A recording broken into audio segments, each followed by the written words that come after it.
अस्सलामुअलैकुम। आर्किटेक्ट कमाल सिनान आपके साथ मौजूद हैं। आगा स्टील के बारे में कुछ बात करना चाह रहा हूँ। आगा स्टील की जो मैन्युफैक्चरिंग है वो बिल्कुल ही एक डिफरेंट स्टैंडर्ड्स पे वो लोग पहुँच चुके हैं, जिससे पाकिस्तान के कोई और भी जो मैन्युफैक्चरर्स हैं स्टील के वो उसको कम्पीट नहीं कर पाएंगे। उसकी बहुत बड़ी वजह यह है कि उनकी जो मैन्युफैक्चरिंग टेक्नोलॉजी है वो है electric arc furnace. Electric arc furnace जो है वो इस वक्त पाकिस्तान में आगा स्टील के अलावा किसी के पास भी नहीं। और ये एक ऐसी जदीद टेक्नोलॉजी है जिसमें जो सरिया है वो असल हालत में रहता है, उसकी कंपोजिशन चेंज नहीं होती। जिस तरह से वो आसमान से उतारा गया था उसी तरह से वो पेश करते हैं, और उसमें अगर आप उसको बैंड करें तो किसी किस्म की भी ब्रिटल्स वगैरह नज़र नहीं आते, ना ही वो टूटता है, ना उस पर से कोई ब्रिटल्स ऊपर नज़र आते हैं। तो कहने का मकसद ये है कि ठीक इसी तरह अभी रिसेंट पास्ट में उन्होंने मुझे इनवाइट किया था, एक ओकेजन था, सेरेमनी थी जिसमें वो 80 ग्रेड का जो सरिया है वो लॉन्च कर रहे थे। और वो देखकर बहुत खुशी हुई कि 80 ग्रेड का सरिया आने से एक रेवोल्यूशन आ सकता है। और जिस तरह से मार्केट में आपको पता है सरिये की प्राइस कितनी तेज़ी से ऊंची जाती है और हाई होती जा रही है और कम नहीं होती। तो 80 ग्रेड का सरिया अगर हमारे स्ट्रक्चरल इंजीनियर्स इस्तेमाल करना शुरू करें तो यकीनी तौर पर 20 से 25% की जो है वो कॉस्ट सेविंग हो सकती है।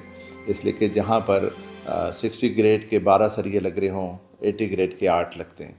तो इसी तरह जो हाई राइज बिल्डिंग्स हैं ख़ास करके, अगर उसमें एक कॉलम जो है वो 36 बाई 36 है और उसमें उन्होंने 24 रॉड्स डाली हुई हैं 60 ग्रेड की, तो अगर आप 80 ग्रेड पे आ जाएं तो यकीनी तौर पे वो 16 या 18 बार्स जो हैं उससे गुजारा हो जाएगा। तो स्टील ओवरऑल जो है कॉस्ट सेविंग की तरफ हम जाएंगे। और not only cost saving, actually time saving is also important, because अगर आपको 24 सरियों के बजाय 16 सरिये काटने पड़ते हैं, इवन ओवरऑल जो अगर आप बार बेंडिंग स्केड्यूल देखें तो वो कम हो जाएगा। तो इसी तरह से कहने का मकसद ये है कि आगा स्टील हमेशा की तरह एक मुनफरिद और एक जदीद तरीके से मार्केट में अपनी प्रोडक्ट लॉन्च करते हैं। रिसेंटली उन्होंने अनवर मकसूद साहब के साथ एक इश्तिहार शूट किया है और वो देखने के काबिल है। मैं आप लोगों से गुजारिश करूँगा वो ज़रूर देखिए और आगा स्टील को रिकमेंड कीजिए। आगा स्टील फ्यूचर है हमारा, और आगा स्टील सिक्योर बहुत है।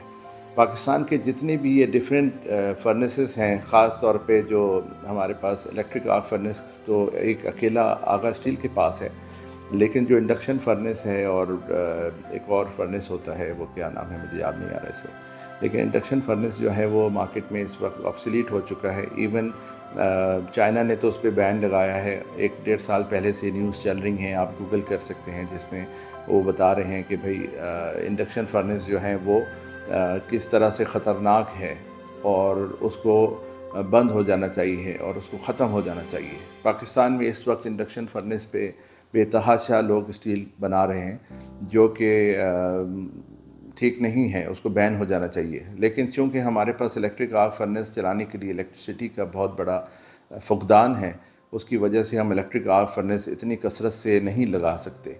तो हमें चाहिए कि हम कोशिश करें कि हम सोलर सिस्टम्स की तरफ आएँ।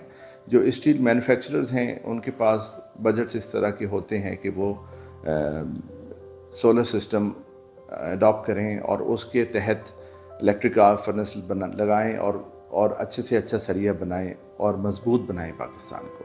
पाकिस्तान की बिल्डिंग्स जो हैं, पाकिस्तान में ख़ास करके इस्लामाबाद जो है सिस्मिक ज़ोन में आता है, तो हमें चाहिए कि इस्लामाबाद में जो भी सरिया इस वक्त अवेलेबल है इंडक्शन फर्नेस का, वो हाई राइज बिल्डिंग्स के लिए मौजू नहीं है, उसको नहीं लगाएं। और आगा स्टील से इलेक्ट्रिक आर्क फर्नेस में बना हुआ स्टील ख़रीदिए और वो लगाइए, क्योंकि वो महफूज है और हर बार जो उनकी है वो असल होती है, असल उस तरह से जिस तरह से आसमान से उतारा गया था। बहुत बहुत शुक्रिया।